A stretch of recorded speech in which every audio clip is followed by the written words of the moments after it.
Okay, I think we can start. So hello again, everyone. My name is Pilla and I work as a product manager at E-Residency. I'm very happy that you joined our next webinar where we have here Michelle and Kirill. They are real e-residents who have real companies registered in Estonia, and they are also founders of Erika. And now I'm going to give the word over to them so they can introduce themselves and talk more about Erika. I don't know who will start. Kirill, maybe you can start. Michelle, ladies first, please go ahead. All right, sure. So hello, everyone. My name is Michelle. I'm originally from Lebanon and recently moved to Vancouver about a year ago. I'm currently a resident here. Should I tell my story with the e-residency first? Yeah, maybe tell us how did you find out about e-residency and how do you use it? All right. So, well, first of all, for those who don't know, Lebanon is a small country on the Mediterranean. And we have some, if you want, issues with online services itself. So there are a few restrictions like being able to open a PayPal account, being able to access, if you create an online account, sometimes you would scroll down the list of countries and not find our country. And as someone who's always trying to, find ways and who hates being told not to do something, I was trying to, find a way, not really around it illegally, but like a proper legal way where I can get access services like everyone else around the world. Mm-hmm. So when I first started my research, I came across e-residency. I think it was in 2017. Mm-hmm. And I thought it was interesting. I wasn't really sure. And the more I did research, the more the topic of e-residency kept on coming up. And I said, well, why not just check it out and see for myself what it's about instead of just, reading basically. So I applied. It was pretty easy to do. I went to Paris to pick up my my e-residency card. It was very interesting. Did all the fingerprinting and all, and then flew back home, started my company, and there you go, access all the services that I was never able to do before. So it's been pretty interesting, way to connect to everyone else around the world and feel like just like, everyone else. But what were the services you couldn't access before? Was it like payment gateways like PayPal or something like that? Well, PayPal to start, even though I have to say I haven't used it as much as I thought I was going to when I first joined, because I was able to access so many other things. But yes, like online payments from a Lebanese bank would be rejected using my credit card. Mm-hmm. For example, PayPal, affiliate marketing platforms. So I felt stuck in a way. So I just couldn't do anything. I only had to, just do the regular job offline, regular stuff. Mm-hmm. So yeah, it did help open a lot of world to me, and it helped me meet a lot of people from around the world as well, and with whom I ended up, starting a nonprofit a year later. So mm-hmm. It's been a pretty interesting experience. That's great. That's great. Okay, I will ask about banking later. Let's go over to Kirill, and I would like to remind all the listeners that if you have any questions to Michelle or Kirill, you can write them to the Q&A, and after they have talked about themselves, we will take the Q&A and start answering your questions. Okay, Kirill, tell us. Perfect. How Thanks very much, Michelle, for doing the perfect introduction. I'll try to live up to that standard. My name is Kirill. I'm originally from Moscow, Russia. It's a pretty big country in the east of Europe, as many of you might have heard. And I guess I'm one of the earlier e-residents because I've joined the program in spring 2015. This was actually a pretty funny time when the program was still in its infancy. And a couple of months ago, we've actually done a webinar here at Erika with Kaspar Korjus, who was the original founder, and he shared some of those really, really early days stories with how things were behind the doors. So that was quite fascinating. So we've signed up with myself and my co-founder exactly at the time when the program was still in its infancy. Mm-hmm. So we set out together in early 2015 to start a technology startup. We, both my co-founder and myself, were both e-residents originally, and we work in the language translation industry. Mm-hmm. And we've been working pretty much for our entire careers across the whole globe. And when we got together and started this company, this was like January 2015, we knew from day one that we are just not going to do business locally. We're super fortunate. Our own industry is global by default, so it's a very natural thing to do. But also we were very conscious that the translation industry in Russia is just not big enough. We're probably not going to get enough customers for our technology. So we kind of set out to be global from day one and started to look for various ways of how to incorporate and how to run our company outside the country. And very early on, from a former colleague of mine, actually, I used to work at a software company, and at the time, they actually were considering to open up a local office in Tallinn and bring in, some more engineering talent from all over Europe. And they actually advised me to take a look at this wonderful place called Estonia, which I've heard about, but haven't really, dealt with in the past years. And we actually realized very quickly that this is an amazing thing for us. So we've checked out whatever, limited information there was. And then we submitted our applications in March 2015.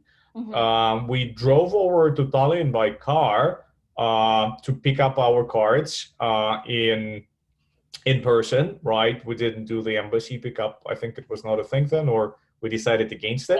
Yeah, and you had to come to Estonia to pick I up. think this was the time when we still had to come to Estonia, but honestly, I've never regretted it because that trip, this was in April 2015, has changed my entire life. So I arrived into Tallinn. I fell in love with Old Town city walls, and I've been coming back ever since. This year, I've done, oh my God, 10 or 11 trips to Estonia. And I'm also not just an e-resident, but also a proper resident of Estonia as well. So I could also talk about how that journey happened for me and how I made the transition.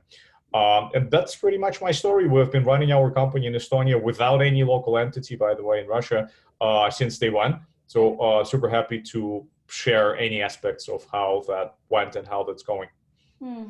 Okay, I will go into more details about your banking and taxation issues later, but can you please tell us more about Erika as well?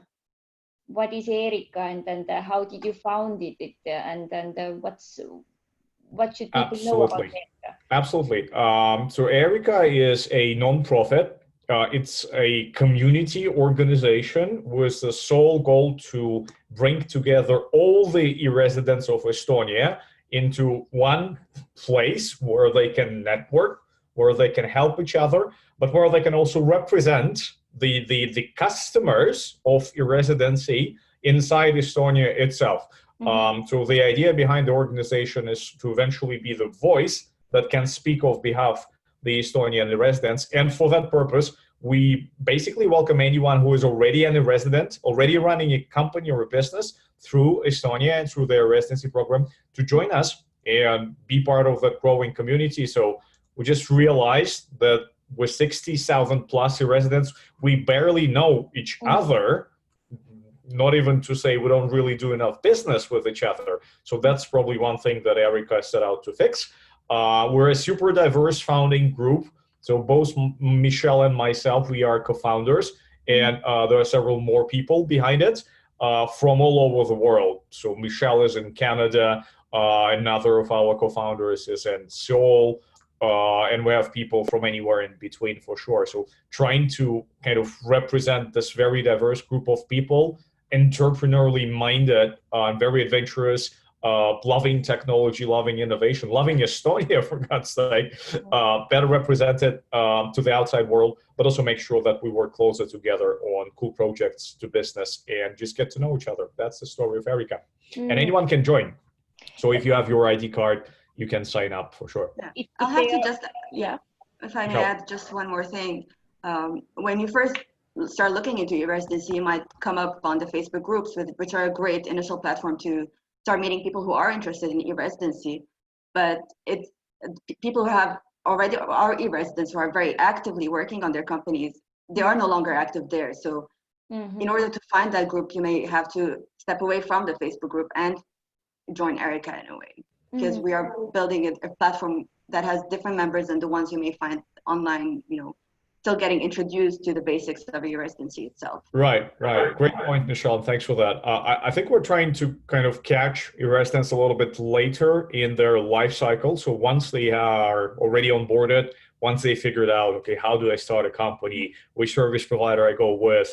Okay, which is the best bank or whatever. Once they actually have, some kind of a business running, even if it's a small one, once their company is properly operating, this is kind of the sweet spot. This is where we really want to have those people join the association and, be part of that group. It's a smaller group for sure. Definitely not all the residents actually end up doing business, but that are the ones who we focus on the most. And the members of the community, they can ask advice and share experiences with each other as well. Is that correct? Absolutely. So we do have our own online platform. That's kind of like a mini social network for e-residents, and you register through your ID card. So your identity actually gets validated in the process, and then you have full trust to the people that you talk to, because you know exactly that they're not some random weirdos with 10 Facebook profiles. Sorry about that, Mark. But they are actual live residents from all parts of the world. Very different stuff they do, but we know for sure that those people are here for a reason, right? And they have already advanced in their journey to the point where they have something to talk about in terms of business, in terms of networking, or whatever they need. I don't know if it's too early to talk about it, but are you planning a big meetup of e-residents or members of Erica as well in the coming year? Yeah, right. We definitely are. And it will be in the best time of the year and the best city on earth, Tallinn, Estonia, of course. So we can talk a bit more about this later. Okay, great. Thanks. So maybe let's get into more detail about your experience with e-residency and starting a business. One of the more complicated aspects that entrepreneurs who want to start their company as e-residents they face is banking. Can you both tell me, you as company owners, Estonian company owners, what kind of banking solution do you use, and what's your experience with it? Michelle, do you want to start? Yeah. And then I can sure. So when I picked up my card in it was around April. I only went to Estonia in October. So in the meantime, I was able to create a TransferWise account. Which was pretty smoothly done. And through my service provider at Leap, it was called Leap, and at the time Zolo, I was able to create an LHV account and know that it was going to be approved before doing the trip, because as you know, for banking, for old school banking, you still have to do KYC face-to-face. So it is an unfortunate obstacle, but due to the realities of the world that we live in, it is a required step that's totally understandable. But at the same time, for those who can't make that journey, there are a variety of services that like one can join. Yeah. And one of the reasons I initially joined was when Christopher, the founder of Erica, the big founder, if you want, approached me at first. It was, well, maybe as a group, for those types of services who are not familiar with e-residency, if we come in as a group of 40, 50 e-residents, maybe they'll understand that they could have a large customer base that are different from the standard customer base that they have, in case they don't already offer services to e-residents.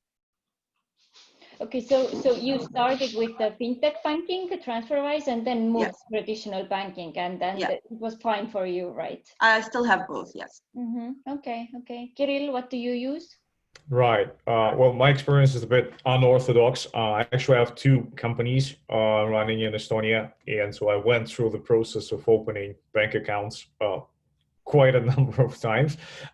We actually started with LHV, which is probably the best known local Estonian bank, because we came over in person to pick up our cards, and that was also the perfect opportunity to stop by the bank and talk to them. And we got an account open really quickly, but that was back in 2015. Okay.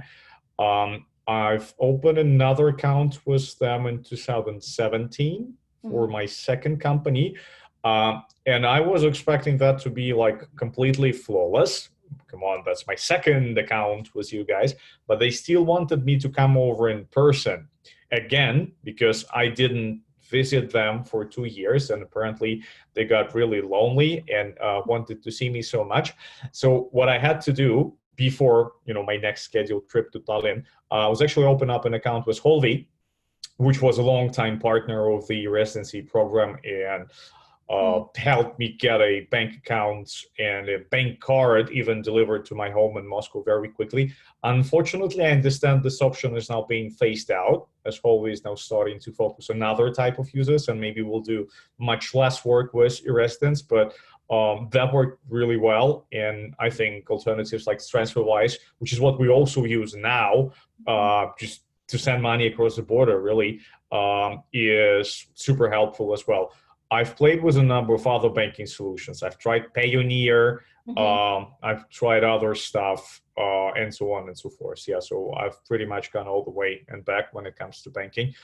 It's a bit slow to get an account open. That was always my local experience. As a non-resident, I had to wait for about 1 month before my account has been approved, but it always happened successfully, right? So for me, Estonian banks actually have a perfect track record and zero issues. But I understand this is a bit of a historical thing right now, and the situation, unfortunately, has changed a little bit. So I think usually fintechs seem to be the better and faster option for many non-residents at this time.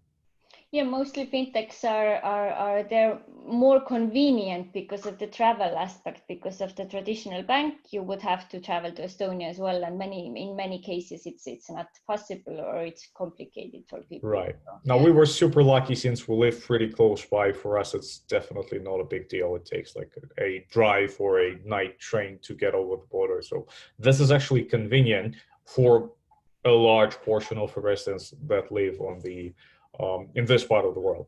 But yeah, otherwise, of course, fintechs just plain faster. I think for TransferWise, the account approval took, I don't know, an hour or something like that. It was like blazing quick. So that was cool. Okay. I have to say that for Holvi, I did manage to get my application approved for Holvi, but I was never able to deposit because of where my initial bank account card comes from. So I was limited by SEPA transfers and no SWIFT, so I wasn't able to add anything. So I ended up closing my account, and so it wasn't. I don't think it was really the best solution, anyways, for non-European people.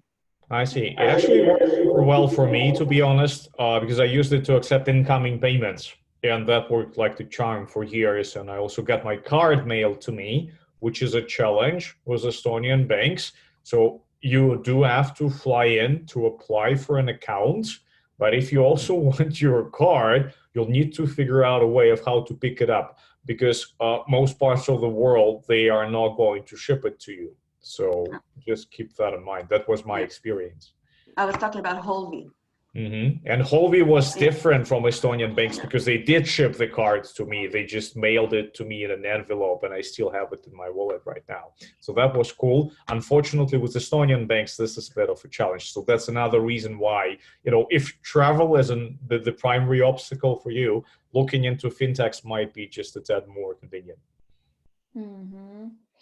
I also want to ask about your company structure, because traditional banks, I know that in Estonia, traditional bank account is easier to open if you are a single shareholder. Is that the case with the both of you, that you're the only owners of a company? No? Not for me. My first company has two owners, so myself and my co-founder, and that was how we originally opened the account. Okay, that's great. And then my second company does have myself only. I think that's also the case for Michelle. Am I right? Michelle, are you a single shareholder? Yes. Sorry, I forget that. It's okay. My microphone was just nodding. Yes, I'm just me. It's just me. I have a tiny, small company. Okay, but we do have one question. Maybe I can read it out loud, and then we will see who will answer which part. So, so someone's asking, if, for example, I start using Xolo I won't need to hire an accountant? Or should I use one in my home country for issues related in the taxation locally? What did you guys do? Did someone help you in your home country? I'm afraid that the knowledge regarding e-residency is very limited in Greece where I live, and I don't know who to ask. So what's your experience with the accounting and taxation? Did you figure out everything on your own, or did you hire someone to help you? All right. I'll start because since I moved to Canada, I've been here a year. I am, as a person, officially a resident of Canada. And so in Canada, since I am a resident, my company is now, if you want, a resident. So for Xolo, no, they will only help you with your accounting and taxation inside Estonia, but they're not familiar, at least in my case, with what happens in Canada. And it is one of the main struggles I think that almost everyone is facing, because even when I approach people here about this, I received various answers, sometimes contradicting, so no one was able to give me a defined answer. But I did register my company for the time being as a resident here, since I've been here for a year now, so like more than 183 days. And so I will have to pay some company taxation depending on the double taxation treaty between Canada and Estonia. But at the same time, we have to separate the company from the individual. So aside from the company taxes itself, I, as a person, every income I make as a person, I will have to pay taxes for it inside my country of residence, which is in this case Canada. But yes, I will have to say it's not 100% all clear, but it's taxes anyway. So if you're not an expert on the matter, it can be a bit hard to figure it out and make sure that you're getting the proper information about this. Yeah, that's right. And I can really relate to the person asking this question. So it's not just about Greece. It's just that e-residency is so disruptive that it brings international taxation matters, which for a long time used to only be subject and of interest to large multinational corporations. Now suddenly all of this is brought into your and my world, right? And we have to deal with that as small business owners. And same for our accountants. They are in exactly the same situation pretty much all over the world. It's not about Estonia. It's simply the complexity of doing business and doing taxes internationally. And you would have exactly the same situation or challenge if you want, whatever other country you might consider for incorporating. It's just the way that the world is set up right now. To follow up on what Michelle was saying, those are two different services that we're talking about here. One is figuring out how accounting is to be done inside Estonia, and this is where all of the local service providers will help you out for sure, including Xolo, including any other service provider you would find in the e-residency marketplace. Now, only a small portion of them can actually hold your hand for local matters. And that's quite understandable. Most of them, except for the really large companies, which I think there might be like one or two in the marketplace, right? Most of them work specifically in the field of helping you run your business in Estonia. So it means that pretty much in 95 to 99% of the cases, you will want to talk, if not to a local accountant, then maybe a local tax person, which depending on your country's way of setting those industries up might be completely different people, right? So make sure that you actually ask for the tax advisor, not for the accountant, because this is highly complex stuff and most local accountants would have no idea how that works.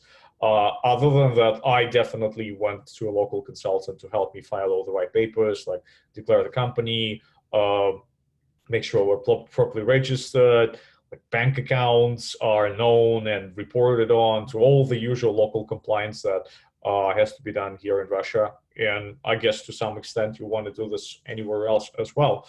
So it's just a question of finding the right local partner. That's that. Yeah, I also strongly help with taxation. It's quite complicated and you don't have to understand them on your own. But Michelle, we have another question here for you. I don't know, can you open it up on your computer or shall I read it here? Yes, it's fine. It's a specific question about the Canadian authorities. So Michael's asking if my company will be subject to the effective management test. So yes, because I've been here over 183 days. So the management is done at the moment from Canada. So I have filed for a business number, and so yes, there will be my tax year is going to be a bit different from the day I landed, and I'm going to have to submit like end of year and the end of year report and all that for Canada as well after doing the Estonian one. Okay. Do you know, does Estonia have a double taxation treaty with Canada as well? Okay, that's good. Yes. Mm-hmm. And yeah. Okay. Maybe Kirill, you would like to tell us about your experience with moving to Estonia? I can talk a little bit because I'm still in process. So I got my residence permit, but I haven't moved my stuff yet. So honestly, I don't expect any surprises because I've visited Estonia so many times. I can do improvised tours around Old City.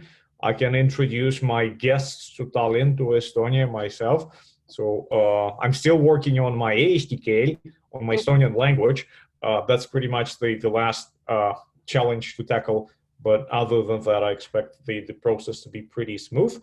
I think the process of getting the ability to be a resident is maybe more interesting. So we are running a technology startup. So we use this amazing program that Estonia offers, which is called the Startup Visa. So if any of you guys are already building or considering to build a scalable technology business around software or maybe around hardware, right? Both things work really well. You can potentially use this route if you feel that Estonia is a place where you actually want to live. It's not for everyone, especially if there are any people from warmer countries listening to us, except for Michelle. I hear that certain aspects of the Estonian climate, like the half-year-long winter and a lack of sun, can be a bit depressing. But if you're like me, if you got bitten by the Estonian bug the moment you stepped over, and landed on Estonian soil, then tere tulemast, welcome. Maybe you could actually try that. So yeah, you can apply to the local startup committee. And that's pretty much like applying to any startup acceleration program anywhere else in the world. You have to explain your business model. You have to figure out how you're going to grow, make sure that you lay this out clearly, then you pitch. And if they feel you are actually qualified as a startup, so in other words, if you're not building another yoga studio or another barbershop or another type of a traditional business, you can get approved. And then you can apply either for a 1-year visa in Estonia or just go straight for the 5-year TRP, temporary residence permit. So I did the latter, and I have my card in my wallet here, in addition to my e-residency card. But with this startup visa, do you have any additional obligations as well? Do you, I don't know, for example, have to prove at some point that your company did grow, or anything similar? Great question. Actually, that's one thing that's quite amazing about the Estonian program. So there are no, how would I put that? Estonia doesn't want to put a stone and tie it to your neck and pull you down underwater to help you sink. And that's great, because when you're building a startup, trust me, it will try to sink all the time and you have to pedal really hard. You don't want another complication or another obligation attached to your business or to your ability to reside in the country. And I think the Estonian startup program gets this perfectly. So you need to make sure you keep growing, but Jesus, at least I didn't have to commit to creating some crazy number of workplaces in the country or hitting certain revenue targets. I feel that, for a startup, both of those things are pretty much nonsense. And especially for a smaller country that's having, shortage of qualified labor, that's just, shooting yourself in the foot. Estonia does not do that, and that's why I feel the startup visa program is so amazing. It's very much geared towards the real life situations happening in a young technology business. So I'm very grateful I could use this opportunity. Mm-hmm. But when you were applying for the long-term visa here, was the fact that you are an e-resident like a factor? Was it in your benefit, or did anyone ask, or was it more that you had the startup visa already and that was in your favor? No, yeah, there's like a very clear benefit to being an e-resident already at the time when you apply for a startup visa. If you have your Estonian company already operating for a number of months before you get approved, I think 5 months or 6 months, something like that, you can skip the visa part and you could actually apply for a temporary residence permit straight away, which is a document with longer validity, right? So you suddenly have a much longer planning horizon than just 1 year. And that's only possible if you were a resident before, and if you have been running your Estonian company for a while now before applying. So if you don't have your Estonian company, you can still apply for startup visa, but what you will be able to get in this case, you will only be able to get this 1 year permit, right? This 1 year long-term visa, and that's you won't be eligible for a Tier B. So there's a very clear benefit and a very clear progression to first starting your business as an e-resident company.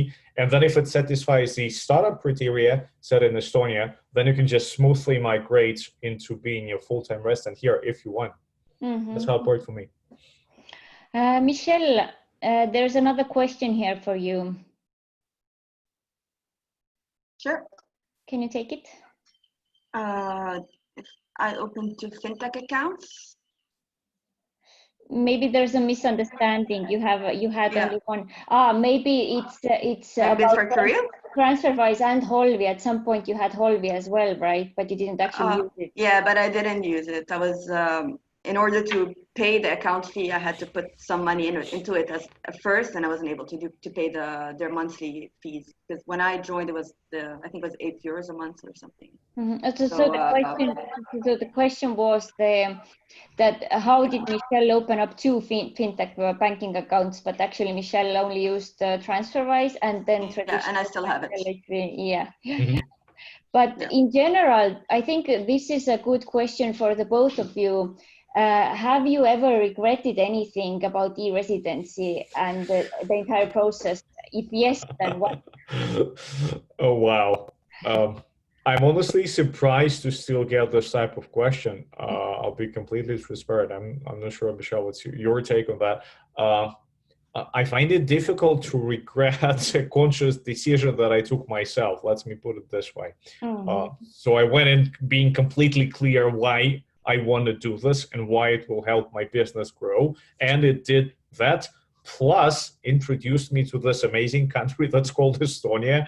So yeah, it's not like regrets, it's more like the complete opposite of that. So what are the amazing things I've got out of the program that I never hoped for? Now, that would be a very interesting question. But that's my personal experience. Michelle, could you please share yours? Did you have any regrets? I know. I think things went very smoothly for me, that I didn't face any obstacles. I mean, any problems that I had were from my own side of things and weren't really related to e-residency itself. So nothing comes to mind, to be honest. Yeah, to me, I mean, even traveling to Estonia, I only went there for 2 days to open the bank account. I mean, it was an amazing country for me because I'm a bit of a history buff, so it was beautiful, except for the horizontal rain, which was the first experience for me, having rain come at me no matter where I looked. And so yeah, it was and like I said earlier, meeting all these people from around the world, where I've never seen them face to face yet. I've only seen them through the camera screen, but it seems like I've known them forever. So yeah, so nothing but positive so far. I got it. So like at several times when I visited Estonia, I regretted that I didn't bring an umbrella or I didn't bring warm enough clothes. but that's seriously the only type of regret. Or yeah, at one point I didn't bring enough medication and I fell ill and had a fever. That was pretty bad. But honestly, that's the worst type of regrets I've ever had while being in Estonia. Seriously, it's an amazing place, Yeah, right? I It's wore much two more than a coats. program. So try it out.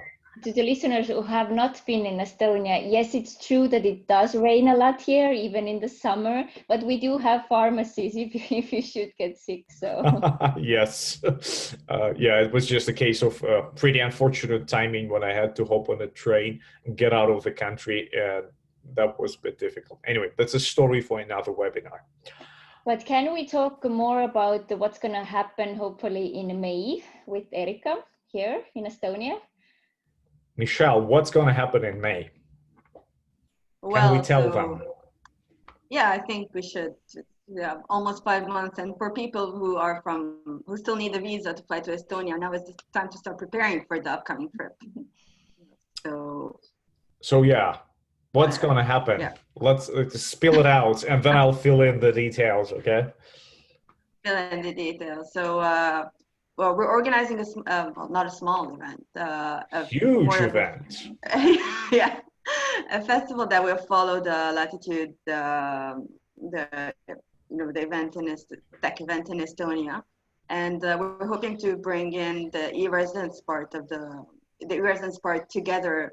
For like I said earlier, I've never met these people face to face, so that would be the perfect opportunity to have those long chats with all these people you've only seen like through a Facebook group, or through hopefully the Erika platform. And so it's going to be a series of events, talks, and food events, activities, and so we're hoping that you'll all be joining us. Yes, so we call it the E-Residency Festival, okay?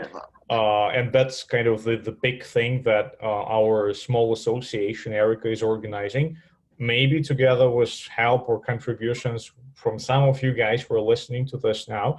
So it will be a 2.5 days event directly after Estonia's biggest technology conference that Michelle mentioned, Latitude 59.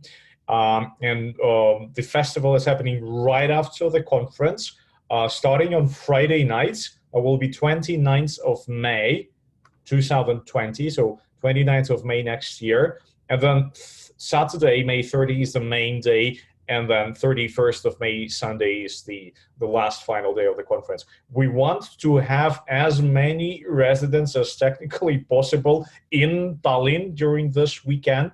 So please save the dates in your calendar. Please come. Our main goal is to make sure that you guys have an awesome time, not just meeting each other. Like Michelle said, for instance, we've been working in this association for months now, and we've never met each other in person, which is okay. But we want to fix that, right? We want to make as many personal connections as we can between the residents themselves, first of all, but also between ourselves, the resident population, and the Estonian residents, okay? And I kind of qualify now to be on two parts of this boat, which feels really funny. So that's kind of the main thing, making sure that you guys have a chance to discover Estonia that we know, that we love, beyond the pure business service provider type of thing. So it's true that we started the journey from an interest in running a company here, but Estonia has so much more to offer, and that's why you should definitely come over end of May 2020 and join the festival, so that we can help you discover what we've already discovered in Estonia during all those years being part of the eResidency program. It will be awesome, and you can sign up online as well. We have a festival webpage at our website, which is Erika with a double E.ee. And there we'll have a festival page, and you can sign up and get news once we publish the program in December. You'll know exactly what's coming up. And then we are hoping to start ticket sales sometime in January as well. So that's the festival. That's great. At least I look forward to it. Absolutely. Awesome. I just need to add a small thing about because it was also a misconception that I had when I first started looking into e-residency, which is that I assumed everyone just had like a tech startup. But there are a lot of e-resident content writers, designers, and a lot of people that you can once you meet through the festival in a fun environment, maybe start not only personal connection, but like business relations as well, along with the local residents and e-residents. So it's a good opportunity to get more involved with those people that you already have a common point with. Yes, it's a good opportunity to find new contacts. Why not new customers or cooperation partners? So highly recommend it to everyone. Right. You have received another question in the meanwhile. Michael is asking, what's your experience in accessing local talent, for example, company management? Is it something either of you have used in Estonia? Have you hired anyone, not even company management, but anyone from Estonia? Do you have any experience with it? Yeah, I can probably try and tackle this one because it seems a bit more up my alley. Definitely not company management. So maybe if Michael could expand a bit more on, what kind of management he's looking for, I could potentially come in. But I think that's kind of one of the challenges we're also trying to solve was the festival. So helping you access the local talent directly. You can absolutely go and work with the local recruiters, or if you need a part-time worker, you can use local Estonian services that help you do that. But I think it's kind of important to come over in person and meet some of those amazing companies. There is some really great talent in Estonia, especially, of course, if it's about technology or design or software or hardware. But so much more beyond that. I'll just give you a great example. Some residents I know are into movie production or film production, and Estonia is now a great place to do your movie production in. It's a combination of amazing scenery, local talent that's still relatively affordable on the European scale, and there are some amazing tax incentives and also facilities that can help you get your next blockbuster thing going. So that part can definitely be explored much further if any residents are doing something with media or film or music, for instance. But after moving to Estonia, do you plan to invest more here and open your office and hire? Do you have like growing plans? Absolutely. I think for us, because we are already a distributed team, we don't have an office. So we run a completely remote company pretty much from day one. We're not going to have one just because I, as the only team member who is moving, has moved over to Estonia. But we absolutely plan on expanding. And if we find some amazing talent locally that's a good fit for the team, I will definitely not hesitate to bring them on board. So we're always on lookout for more amazing local talent to bring in. Now I got the explanation about a company management. Appointing a local general manager to run an Estonian business. So without asking what kind of business, I would say that Estonia is fairly well stocked with your, let's say, run-of-the-mill MBA type of candidates. There is a number of local business schools that turn them out. There are people who have good managerial experience, either with local corporates or was managing, branches of other European corporations. So pretty much any seniority level can be covered with local hires if you give them an amazing business to run locally, which would be actually quite amazing and very refreshing. So I think most residents, as Michelle mentioned, work in smaller, like solopreneur type of businesses. So if anybody wants to kind of expand through a residency and bring in a larger company here, now they should definitely talk to not just the residency team, but to the parent organization, Enterprise Estonia, and to their Invest in Estonia arm that will be super happy to take care of requests like that if you're a larger company.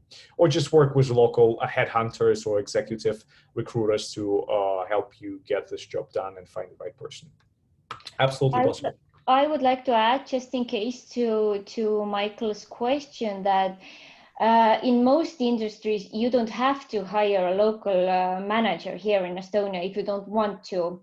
But for example, if you're going into virtual coin industry, then you would have to have someone in Estonia as well. So if this question was about Estonian legal aspects, and then normally you don't have to have a general manager here if you don't want to. Yeah, absolutely. That's super convenient. I'm just going back to early 2015, and that was one of the struggle we found with other parts of the world that are absolutely hell-bent on you having like a local representative, even when you have no business to run. That's so stupid.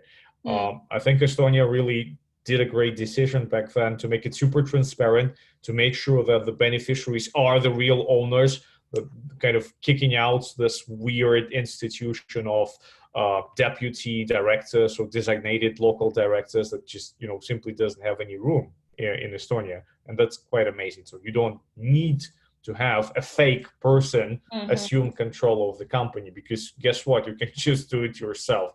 That's what a residency is for. At least in most of the industries, except for some important exceptions, like Pila mentioned, like ICO or crypto. Yeah, that's true. Yeah, what your Estonian company does have to have in Estonia is a virtual office, a legal address, and a contact person, but that's totally different, and that's really easily that has a really simple solution. You just hire a service provider for that. You don't have to hire anyone directly to work in your company. Just have a contract with a service provider. You probably both have one, right? Yes. I have two. Two, okay. For two companies, yes. Yeah. Okay. But since we don't have any more questions at the moment, then I think we will wrap it up. Is there anything anything else you want to add for our listeners? Michelle, any parting thoughts? Well, if you're interested in volunteering for our festival, that's great. I don't know if Cyril, you can post the link in the chat box, so you can sign up as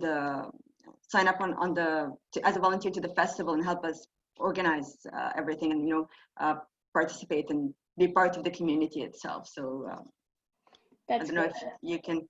That's the link. So it's in the webinar chat. Yeah, thanks for that. Definitely would love to see any of you guys who are already residents at the festival, or if you just want to support us, like Michelle said, be a volunteer, would be love to get your help as well. But also for those of you who are hesitating, because I know people come over to this sort of webinars to figure out if they should do this or not. Honestly, if you have a business idea and that somehow, either digital can be done fully online, or you are struggling with bureaucracy or high business administration costs in your home country, then my advice, maybe stop thinking and start doing, right? Nobody got their business anywhere just by, considering and pondering things, but many of us got where we are through action and persistence. So as a startup founder, that's my usual advice. Stop overthinking, start overacting, and see what amazing things will happen and how this amazing country called Estonia can actually help you out. I've been super fortunate, and Estonia has always helped me out on my path. So fingers crossed, you guys will have the same luck as me. Please join us. It's cool here. Yeah. Thank you. I'll just say, as someone who comes originally from Lebanon, like now in Canada, it's a bit different, but who had all these restrictions about the country that I live in and the access to services, this really has opened doors for me. On It's a liberating, professional level, yes. and as well on a personal level. Thank you both for the wise words, and thanks for the great webinar. Thank you all the listeners as well, and I hope to see every one of you, Michelle and Kirill most of all, in Estonia in May. Please come and join us here. Thank you, Pile. Thank you, Michelle. Have a great day, everyone. Thank you, everyone. Have a good day or night, depending on where you are. Bye. Bye-bye. All right. Goodbye.